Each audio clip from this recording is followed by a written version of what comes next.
Friends welcome to बहुत सारे toll निकालूंगा। मेरे पास एक ब्लूटूथ स्पीकर है रिपेयरिंग के लिए आया है। इसमें प्रॉब्लम है नो साउंड की।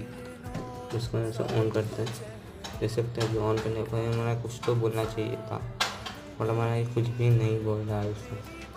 ठीक है, तो इसमें नो साउंड की समस्या है। स्पीकर भी चेक कर लिया पर इसका स्पीकर ओके। ठीक है, तो खोल के देखेंगे इसमें क्या प्रॉब्लम है। ठीक है, तो फ्रेंड्स मैंने यहाँ पे इसका बोर्ड खोला तो मुझे यहाँ पे दोस्तों यहाँ पे मैंने चेक किया तो उसके अंदर बराबर तो पूरी वोल्टेज आ रही थी। और इसमें जो इसकी साउंड लाइट्स है, ये हमारी जो आपको साउंड लाइट्स लगी हुई है, ये हमारी बहुत धीरे हो रही है, मतलब ये हमारी ख़राब हो चुकी है।